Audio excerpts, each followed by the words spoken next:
Hello guys, welcome back to my channel inside life. আর guys, আজকে আমার মন ভালো নেই গাইস।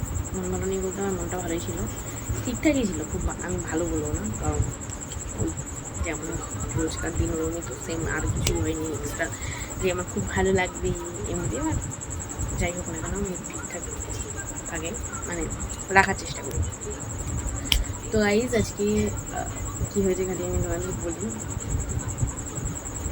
আমি বেরিয়েছিলাম একটুখানি, দিয়ে এসেছি, আর সঙ্গে সঙ্গে আমার মায়ের শুরু হয়েছে যে কী টপিক কী ছিল তার, অন্নপূর্ণা ভান্ডার আর আয়ুষ্মান ভারত। গাইস, আমার মাথা খারাপ করে দিচ্ছে দুদিন ধরে। আর অফলাইন ফর্ম ফিল আপ করেছে, ঠিক আছে। তো এবার অনেকে বলছে যে অফলাইন ফর্ম ফিল আপ করলেও অনলাইনে ফর্ম ফিল আপ করতে হবে, ঠিক আছে। অ্যাকচুয়ালি ব্যাপারটা সেটা নয়, ব্যাপারটা হচ্ছে যে যারা অফলাইন করেছে তাদের অনলাইন করতে হবে না, কিন্তু অনলাইন করলে কি তাড়াতাড়ি হওয়ার চান্স একটু বেশি, আর অফলাইন করলে একটুখানি লেট, আর কিছু না। যাই হোক, সেটা কী করে বোঝাই আমি আমার মা বাবাকে। আর ওদের কথা হচ্ছে যে তাড়াতাড়ি করতে হবে। তো যাই হোক, দুয়ারে সরকার যেমন বসতো সেরকমই এখানে কোনো শিবির টিবির বসছে, আমি যাই না।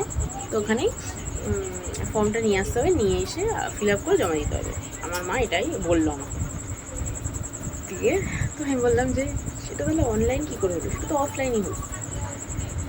দিয়ে এমনি একটুখানি মায়ের সাথে ঝগড়া হয়ে গেল। গাইজ, আমায় কী সব বললো জানো? আমায় বললো কি, যার বাড়িতে একটা এরকম পড়াশোনা জানা মেয়ে থাকে তাদের কোনো কষ্ট থাকে, তাদের কষ্ট করতে হয় এরকম। নামলে আমি কী করলাম? আমার ভালোভাবে বললেই আমি হয়তো এনে দিতাম, বা আমি বলতাম যে ছেড়ে দাও, ওখানে লাইন দিতে হবে না। আর সত্যি কথা বলতে গাইজ, আমার সকালবেলায় রোদের মধ্যে বেরোতে মত আসে। আমার একটুও ভালো লাগে না এই রোদের মধ্যে বেরোতে। খুব দরকার যদি থাকে তবেই, তাছাড়া আমার একটুখানিও এই রোদে বেরোতে ইচ্ছে করে না গাইজ, যাই হয়ে যাক না কেন।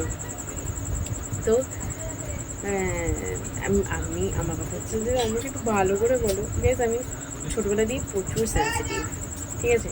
আমি এত সেন্সিটিভ, আমাকে কেউ মানে কিছু বললেই আমি একদম করে কান্না করে দিই। আমার খুব মানে হার্ট হয় খুব, মানে আমাকে একটুখানি কেউ কিছু বললেই আমার খুব কষ্ট লাগে। আমার মনে হয় এরকম করলো, আমি এত ভালোবাসি এদেরকে, তারপরে আমার সাথে এরকম করে। তো আমি এতটাই সেন্সিটিভ আর কি গাইজ। বলছি দাঁড়াও, আমার মা এখান দিয়ে যাওয়ার কথা বলবো, তারপরে বলবো ও এইসব নিয়ে ভিডিও বানাচ্ছিস। হ্যাঁ,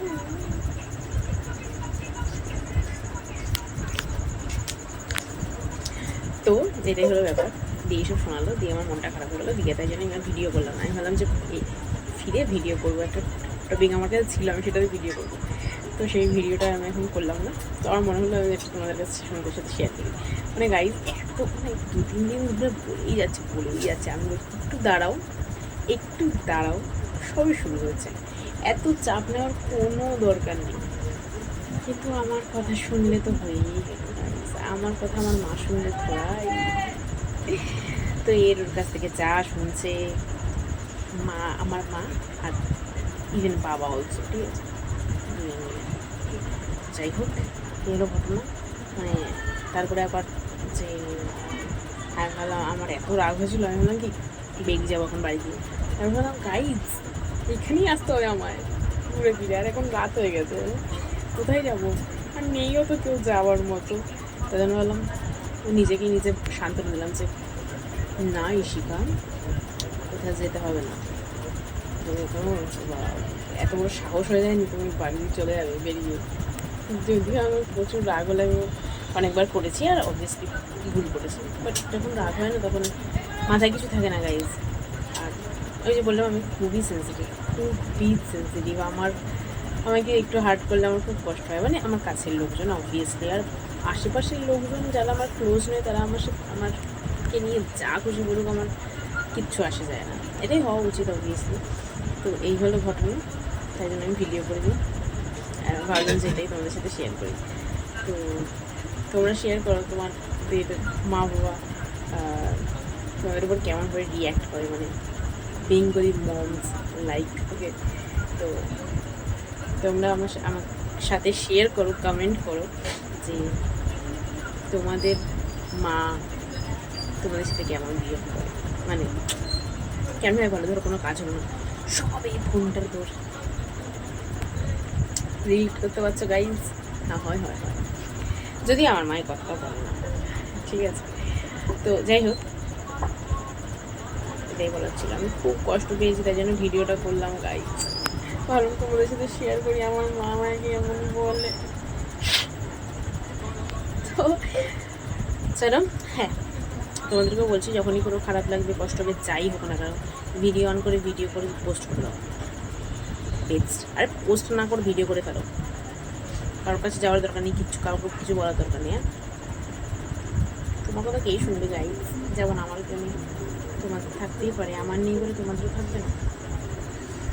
আমারই নেই বোধ হয়। তো যাই হোক, আর ভাট বসছি না। তো এটাই আমার আজকে লেটেস্ট ঘটনা হচ্ছে, আমি অন্নপূর্ণা যোজনা, ভান্ডার নয়, অন্নপূর্ণা যোজনা আর আয়ুষ্মান ভারত কার্ডের জন্য মুখ শুনে গেলাম মায়ের কাছ থেকে, তাও শুধু শুধু, আমার কোনো দোষই নেই। এটাই ছিল আজকের টপিক। চলো, দেখা হচ্ছে নেক্সট ভিডিওতে। Please like, comment, share and subscribe my channel. আর ভিডিও আসবে গাইজ, ভালো ভিডিও আসবে। শুধু আমি একটুখানি বুঝতেই পারছো টেন্সড রয়েছি, বলেছি কেন কী বৃত্তান্ত, তারপরে একটুখানি আমি নিজে প্রেশার রয়েছি, তার জন্য আমি এই বকবক করার ভিডিও দিচ্ছি। বাট ভিডিও আসবে, ভালো ভিডিও আসবে, অবশ্যই আসবে। তো চলো, দেখা হচ্ছে নেক্সট ভিডিওতে। Please like, comment, share and subscribe my channel. Tata guys.